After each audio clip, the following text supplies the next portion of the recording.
Nairobi School on Thursday donated 10 acres of land to facilitate President William Ruto's climate change project across the country. Speaking during a state visit at the school, Education Cabinet Secretary Ezekiel Mashogu stated that the decision was reached after a meeting with the leaders of the institution who pledged their support to the president. Mashogu explained that the land will be used for a tree planting drive that will supply seedlings across Nairobi and other parts of the country. 103 teachers, only 30 have houses in this school, and they did indicate to me that actually they are in support of your government program of providing housing not only in Nairobi but in the entire country. That indeed the beneficiaries of the housing program in the country, because our teachers are in each and every part of this republic, they will be the beneficiaries because our teachers are happy because in Nairobi and other places within the Republic of Kenya, they will be able to get housing, because that is one other serious problem that we have as the teachers, because some of them stay in houses which are not so good for them. Available education by making sure that we avail infrastructure and we avail the teachers to be able to teach.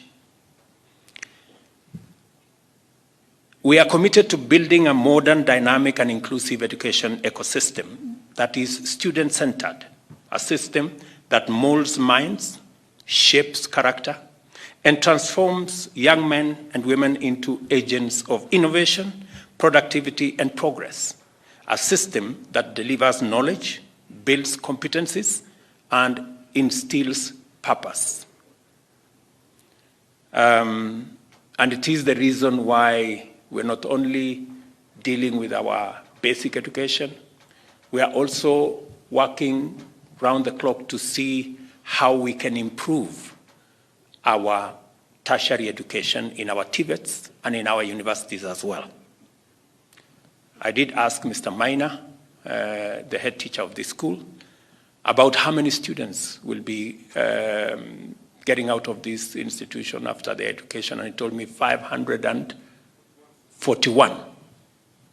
All those young men that will live here, they will go to TVETs, they will go to universities. As we all know, we have had serious challenges with our TVET and university education because of funding. And it is also the reason why we developed a new funding model where we are going to double the resources available for our TVET institutions from about 5.2 billion to 10 billion every year. And we are also going to enhance the available resources in our universities from about 44 billion to 82 billion every year, so that we can be able to ensure that our children are not in school doing nothing. They are in school acquiring knowledge. And it is because, as I said, our human capital is the single most important resource that we have as a nation. And we cannot afford to gamble with the only resource that we are sure about. We live in a world that changes at frenetic pace. Our education system must equip our children with the skills and values they need to thrive in the 21st century. These are the terms of reference for the education reforms that are currently in progress. Our goal is to create an education system that is responsive to the needs of our children, matches requirements of the market, and prepares them for the challenges and opportunities of the future. We will do what it takes to achieve this goal.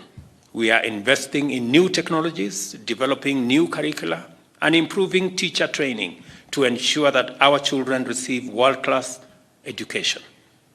We must empower our children to think critically, solve problems, and communicate effectively.